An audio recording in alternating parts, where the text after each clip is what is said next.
Oh, it has been a while, and I'm sorry that it has been a while with weather and the hours of sunlight during the day that I've had available to me.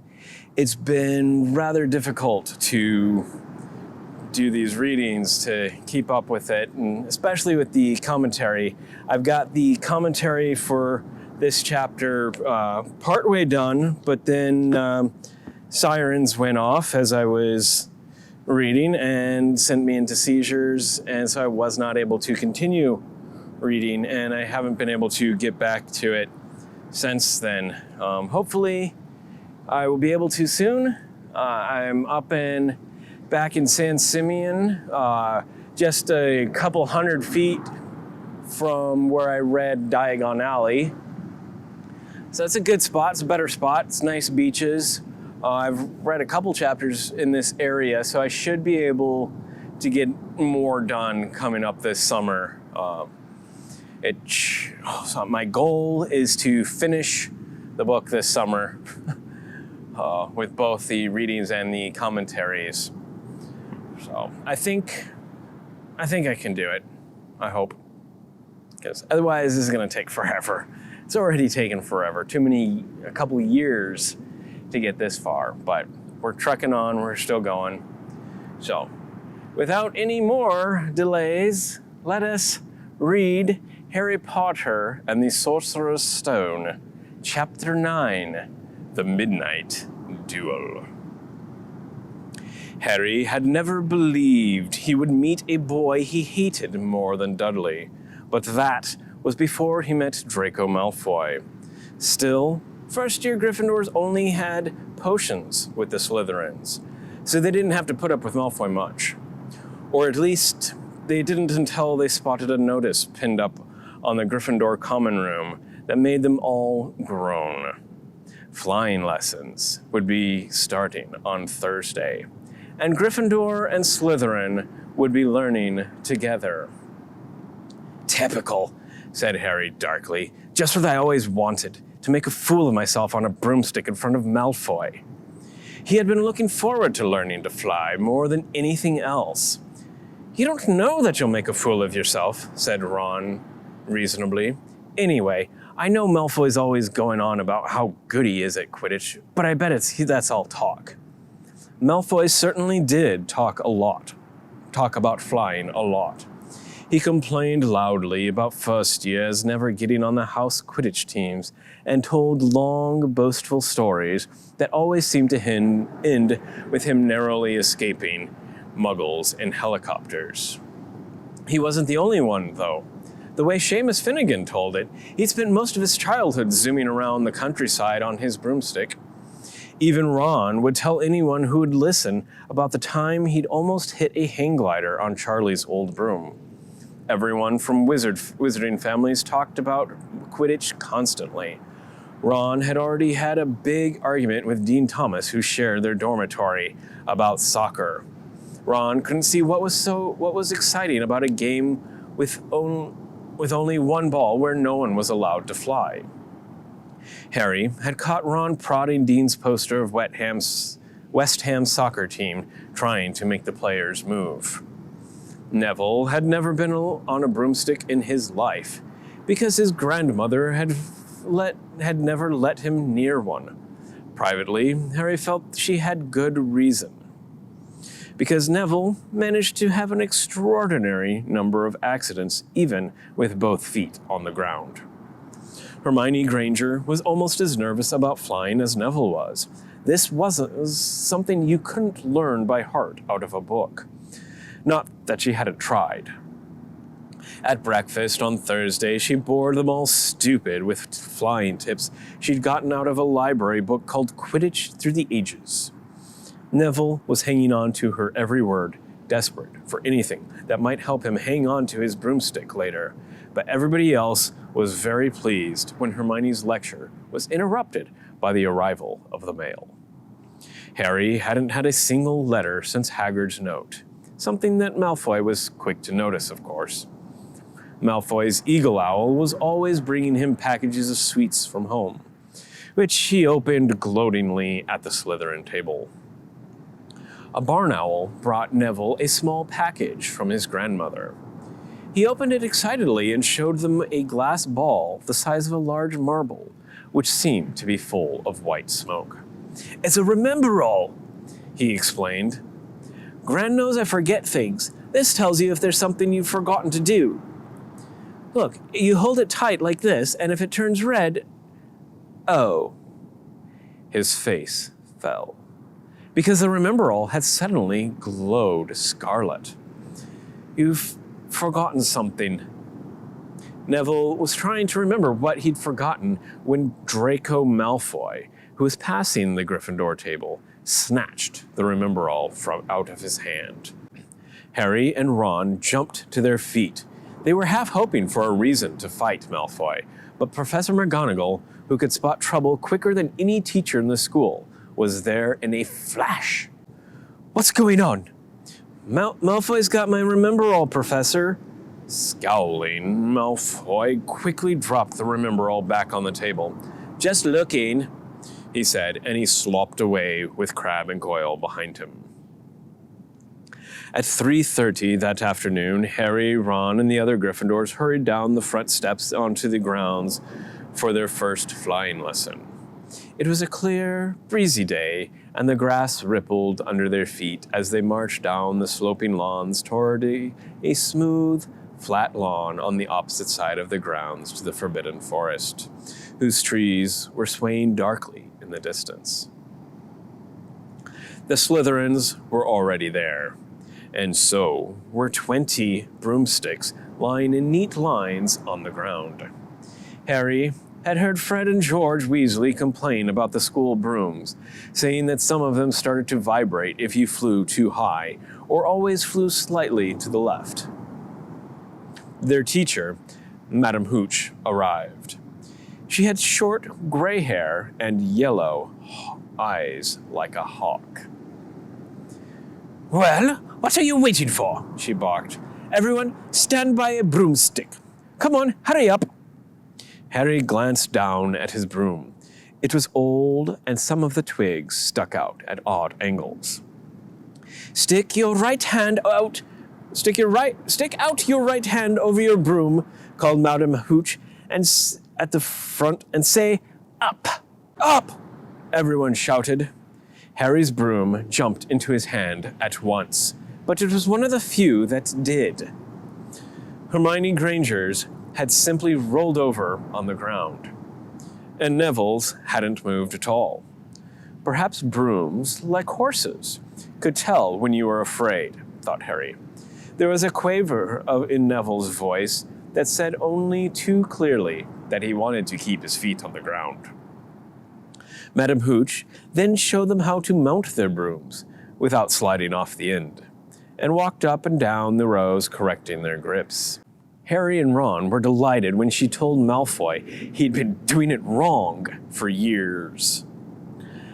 "Now, when I blow my whistle, you kick off from the ground hard," said Madame Hooch. "Keep your broom steady, rise a few feet, and then come straight back down, leaning forward slightly. On my whistle, 3, 2... But Neville, nervous and jumpy and frightened of being left on the ground, pushed off hard before the whistle had touched Madame Hooch's lips. "Come back, boy!" she shouted, but Neville was rising straight up like a cork shot out of a bottle. 12 feet, 20 feet. Harry saw his scared white face look down at the ground falling away, saw him gasp, slip sideways off the broom, and wham! A thud and a nasty crack, and Neville lay face down on the grass in a heap. His broomstick was still rising higher and higher and started to drift lazily toward the Forbidden Forest and out of sight. Madame Hooch was bending over Neville, her face as white as his. "Broken wrist," Harry heard her mutter. "Come on, boy. It's all right. Up you get." She turned to the rest of the class. "None of you is to move while I take this boy up to the hospital wing. You leave those brooms where they are, or you'll be out of Hogwarts before you can say Quidditch. Come on, dear." Neville, his face tear-streaked, clutching his wrist, hobbled off with Madame Hooch. who had her arm around him. No sooner were they out of earshot when Malfoy burst into laughter. "Did you see his face, the great lump?" The other Slytherins joined in. "Shut up, Malfoy," snapped Parvati Patil. "Oh, sticking up for Longbottom," said Pansy Parkinson, a hard-faced Slytherin girl. "Never thought you'd like fat little crybabies, Parvati." "Look," said Malfoy, darting forward and snatching something out of the grass. "It's that stupid thing Longbottom's Gran sent him." The Remembrall glittered in the sun as he held it up. "Give that here, Malfoy," said Harry quietly. Everyone stopped to watch. Malfoy smiled nastily. "I think I'll leave it for somewhere for Longbottom to find. How about up a tree?" "Give it here!" Harry yelled, but Malfoy had leapt onto his broomstick and taken off. He hadn't been lying. He could fly well. Hovering level with the topmost branches of an oak, he called, "Come and get it, Potter!" Harry grabbed his broom. "No!" shouted Hermione Granger. "Madam Hooch told us not to move. You'll get us all in trouble." Harry ignored her. Blood was pounding in his ears. He mounted the broom and kicked hard against the ground, and up he soared. Air rushed through his hair, and his robes whipped out behind him. And in a rush of fierce joy, he realized he'd found something he could do without being taught. This was easy. This was wonderful. He pulled his broomstick up a little to take it even higher and heard screams and gasps of girls back on the ground and an admiring whoop from Ron. He turned his broomstick sharply to face Malfoy in midair. Malfoy looked stunned. "Give it here," Harry called, "or I'll knock you off that broom." "Oh, yeah?" said Malfoy, trying to sneer, but looking worried. Harry knew, somehow, what to do. He leaned forward and grasped the broom tightly in both hands, and it shot toward Malfoy like a javelin. Malfoy only just got out of the way in time. Harry made a sharp about-face and held the broom steady. A few people below were clapping. "No Crab and Goyle up here to save your neck, Malfoy," Harry called, and the same thought seemed to have struck Malfoy. "Catch it if you can, then," he shouted, and he threw the glass ball high into the air and streaked back toward the ground. Harry saw, as though in slow motion, the ball rise up into the air and then start to fall. He leaned forward and pointed his broom handle down. Next second, he was gathering speed in a steep dive, racing the ball. Wind whistling in his ears mingled with the screams of people watching. He stretched out his hand a foot from the ground. He caught it just in time to pull his broom straight, and he toppled gently onto the grass with the Remembrall clutched safely in his fist. "Harry Potter!" His heart sank faster than he'd just dived. Professor McGonagall was running toward them. He got to his feet, trembling. "Never, in all my time at Hogwarts." Professor McGonagall was almost speechless with shock, and her glasses flushed furiously. "How dare you? Might have broken your neck. It wasn't his fault, Professor. Be quiet, Miss Patil." "But Malfoy, that's enough, Mr. Weasley. Potter, follow me, now." Harry caught sight of Malfoy, Crabbe, and Goyle's triumphant faces as he left, walking numbly in Professor McGonagall's wake as she strode toward the castle. He was going to be expelled. He just knew it. He wanted to say something to defend himself, but there seemed to be something wrong with his voice. Professor McGonagall was sweeping along without even looking at him. He had to jog to keep up. Now he'd done it. He hadn't even lasted 2 weeks. He'd be packing his bags in 10 minutes. What would the Dursleys say when he turned up on their doorstep? Up the front steps, up the marble staircase inside, and still Professor McGonagall didn't say a word to him. She wrenched open doors and marched along corridors with Harry trotting miserably behind her. Maybe she was taking him to Dumbledore. He thought of Hagrid, expelled but allowed to stay on as gamekeeper. Perhaps he could be Hagrid's assistant. His stomach twisted as he imagined it, watching Ron and the others becoming wizards while he stumped around the grounds carrying Hagrid's bag. Professor McGonagall stopped outside a classroom. She opened the door and poked her head inside. "Excuse me, Professor Flitwick, could I borrow wood for a moment?" Wood, thought Harry, bewildered. Was wood a cane she was going to use on him? But Wood turned out to be a person.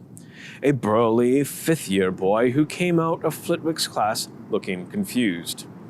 "Follow me, you two," said Professor McGonagall, and they marched on up the corridor, Wood looking curiously at Harry. "In here." Professor McGonagall pointed them into a classroom that was empty except for Peeves, who was busy writing rude words on the blackboard. "Out, Peeves!" she barked. Peeves threw the chalk into a bin, which clanged loudly, and he swooped out cursing. Professor McGonagall slammed the door behind him and turned to face the two boys. "Potter, this is Oliver Wood. Wood, I've found you a seeker." Wood's expression changed from puzzlement to delight. "Are you serious, Professor?" "Absolutely," said Professor McGonagall crisply. "The boy is a natural. I've never seen anything like it. Was it the first time on a broomstick, Potter?" Harry nodded silently. He didn't have a clue what was going on, but he didn't seem to be being expelled. And some of the feeling started to come back to his legs. "He caught that thing in his hand after a 50-foot dive," Professor McGonagall told Wood. "Didn't even scratch himself. Charlie Weasley couldn't have done it." Wood was now looking as though all his dreams had come true at once. "Ever seen a game of Quidditch, Potter?" he asked excitedly. "Wood's captain of the Gryffindor team," said Professor McGonagall explained. "He's just a build for a seeker too," said Wood, now walking around Harry and staring at him. "Light, speedy. We'll have to get him a decent broom, Professor. A Nimbus 2000 or a Clean Sweep 7, I'd say. I shall speak to Professor Dumbledore and see if we can't bend the first-year rule. Heaven knows we need a better team than last year. Flattened in that last match by Slytherin. I couldn't look Severus and Snape in the face for weeks." Professor McGonagall peered sternly over her glasses at Harry. "I want to hear you're training hard, Potter, or I may change my mind about punishing you." Then she suddenly smiled. "Your father would be proud," she said. "He was an excellent Quidditch player himself." "You're joking." It was dinner time. Harry had just finished telling Ron what had happened when he'd left the grounds with Professor McGonagall. Ron had a piece of steak and kidney pie halfway to his mouth, but he'd forgotten all about it. "Seeker," he said, "but first years never. You must be the youngest house play in about—" "A century," said Harry, shoveling pie into his mouth. He felt particularly hungry after the excitement of the afternoon. "Wood told me." Ron was so amazed, so impressed, he just sat and gaped at Harry. "I start training next week," said Harry. "Only don't tell anyone. Wood wants to keep it a secret." Fred and George Weasley now came into the hall, spotted Harry, and hurried over. "Well done," said George in a low voice. "Wood just told us. We're on the team too. Beat us." "I'll tell you, we're going to win the Quidditch Cup for sure this year," said Fred. "We haven't won since Charlie left, but this year's team is going to be brilliant." "You must be good, Harry. Wood was almost skipping when he told us."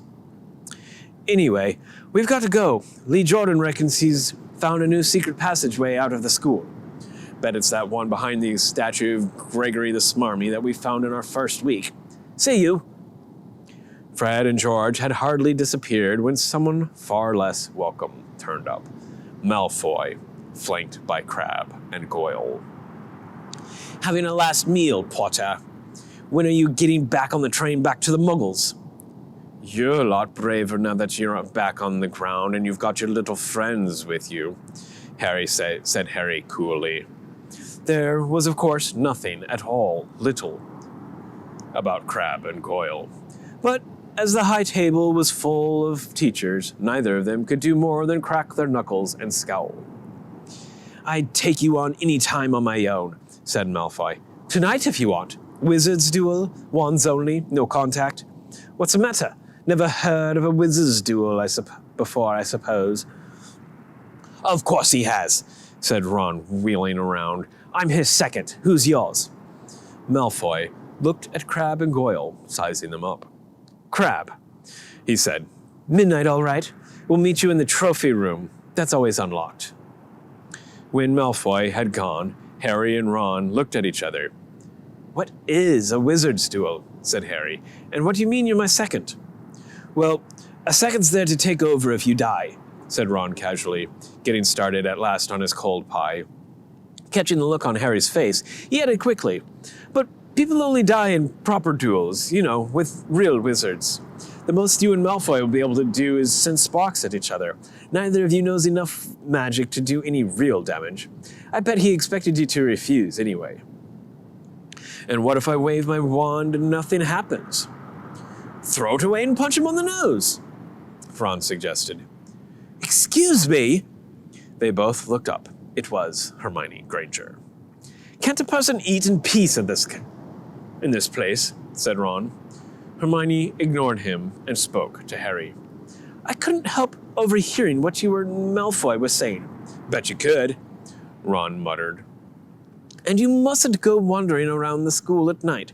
Think of all the points you'll lose, Gryffindor, if you're caught. And you're bound to be. It's really very selfish of you. And it's really none of your business, said Harry. Goodbye, said Ron. All the same, it wasn't what you'd call the perfect end to the day.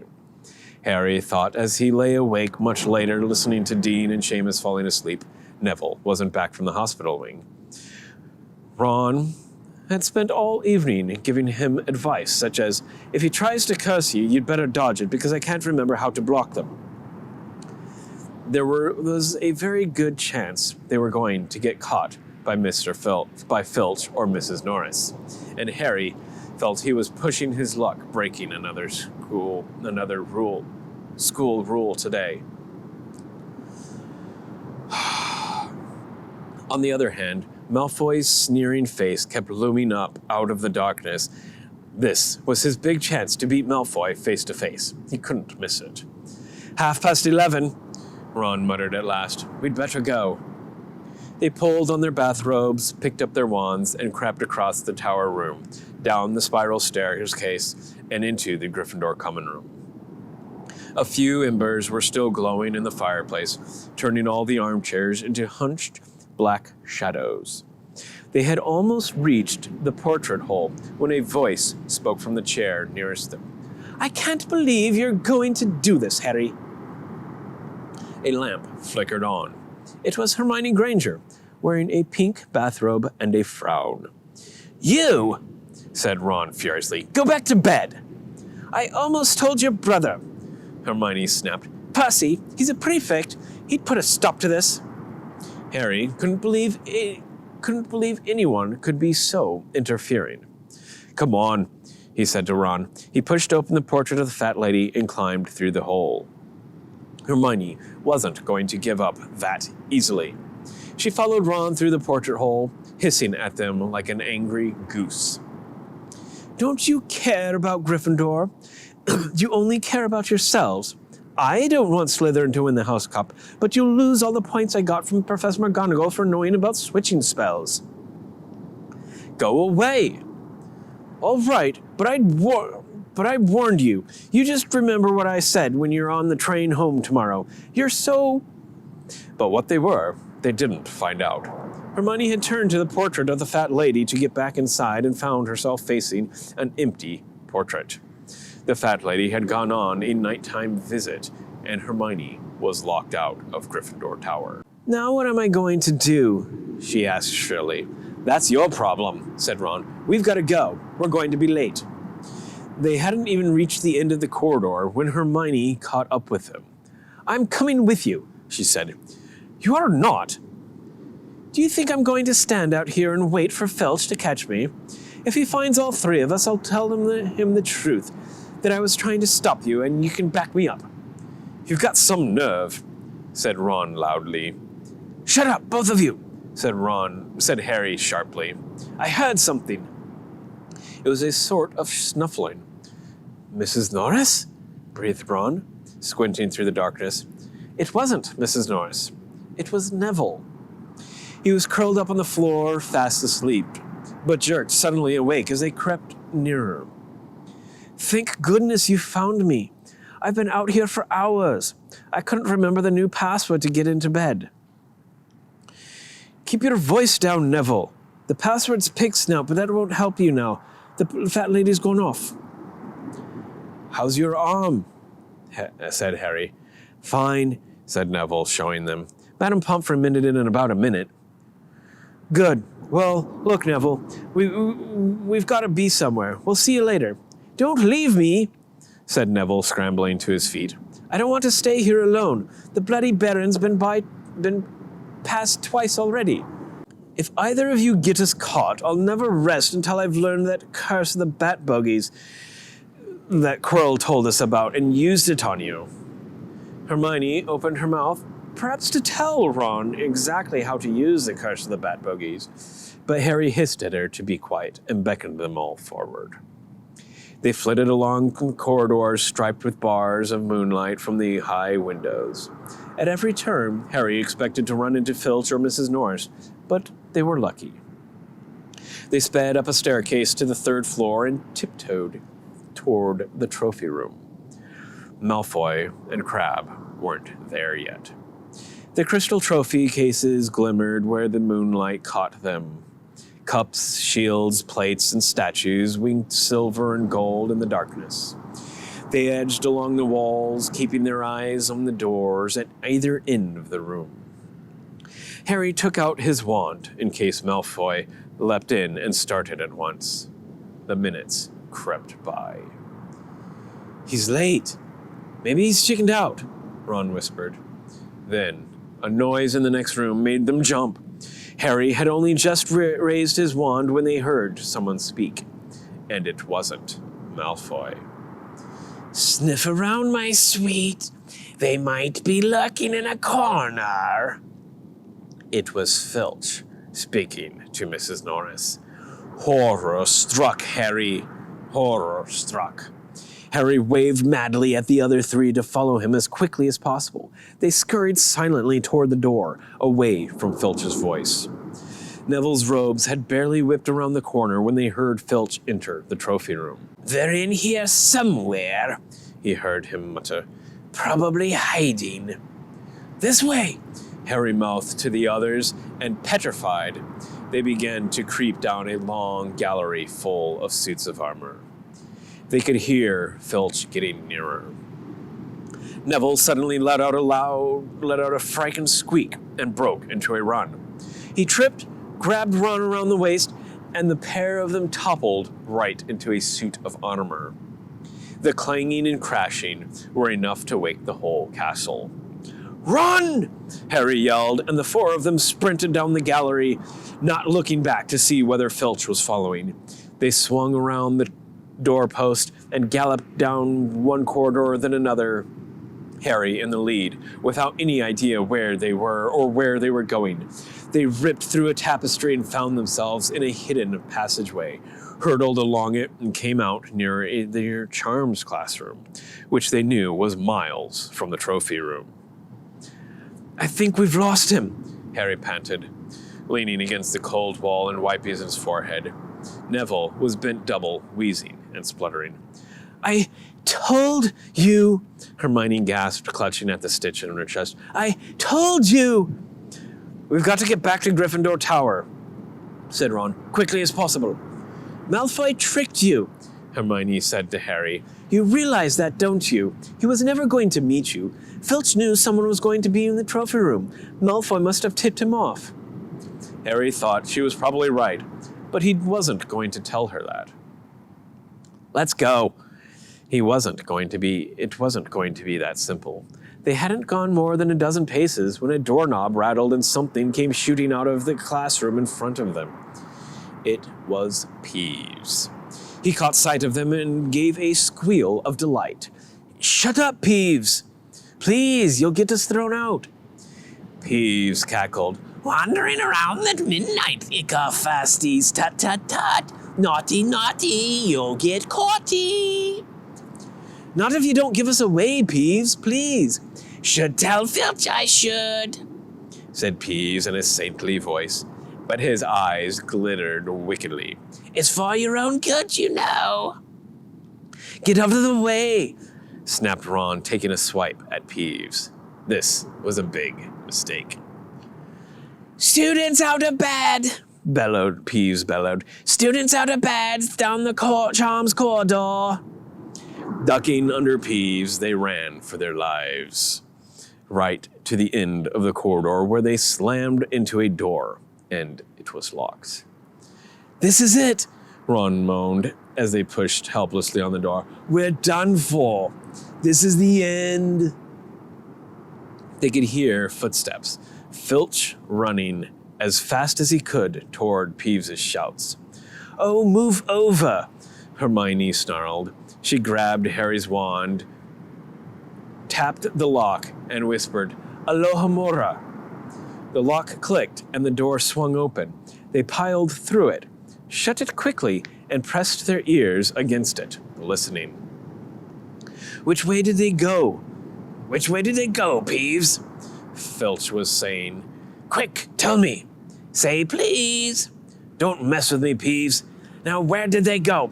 "Shan't say nothing if you don't say please," said Peeves in his annoying sing-song voice. "All right, please." "Nothing! Ha ha! Told you I wouldn't say nothing if you didn't say please. Ha ha ha!" And they heard the sound of Peeves whooshing away and Filch cursing in rage. "He thinks this door's locked," Harry whispered. "I think we'll be okay. Get off, Neville!" For Neville had been tugging on the sleeve of Harry's bathrobe for the last minute. Harry turned around and saw quite clearly what. For a moment, he was sure he'd walked into a nightmare. This was too much, on top of everything that had happened so far. They weren't in a room, as he had supposed. They were in a corridor, the forbidden corridor, on the 3rd floor. And now they knew why it was forbidden. They were looking straight into the eyes of a monstrous dog that filled the whole space from ceiling and floor, between ceiling and floor. It had 3 heads, 3 pairs of rolling, mad eyes, 3 noses twitching and quivering in their direction, 3 drooling mouths, saliva hanging in slippery ropes from yellowish fangs. It was standing quite still, all 6 eyes staring at them, and Harry knew that the only reason they weren't already dead was that their sudden appearance had taken it by surprise, but it was quickly getting over that. There was no mistaking what those thunderous growls meant. Harry groped for the doorknob. Between Filch and death, he'd take Filch. They fell backward. Harry slammed the door shut, and they ran. They almost flew back down the corridor. Filch must have hurried off to look for them somewhere else, because they didn't see him anywhere. But they hardly cared. All they wanted to do was put as much space as possible between them and that monster. They didn't stop running until they reached the portrait of the fat lady on the 7th floor. "Where on earth have you all been?" she asked, looking at their bathrobes hanging off their shoulders and their flushed, sweaty faces. "Never mind that! Pig snout! Pig snout!" panted Harry, and the portrait swung forward. They scrambled into the common room and collapsed trembling into armchairs.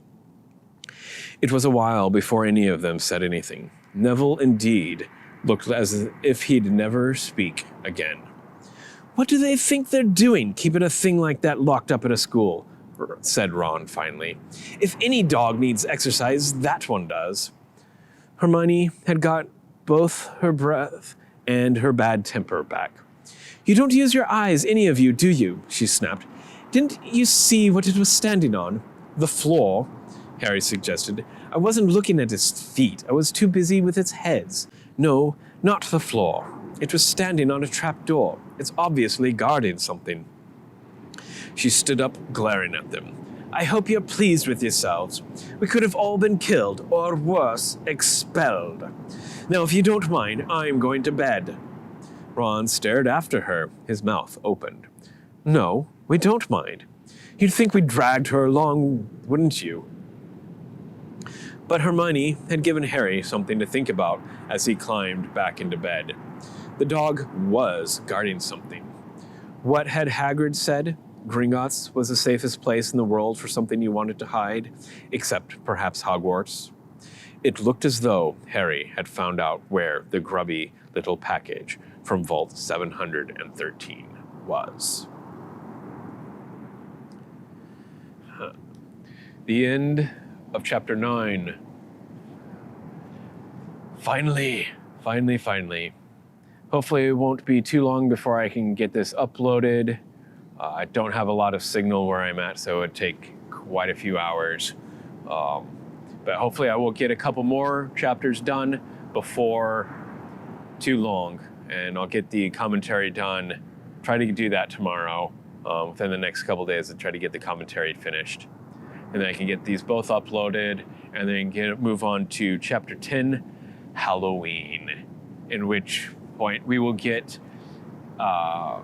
more fun stuff and honoring the anniversary of James and Lily's death.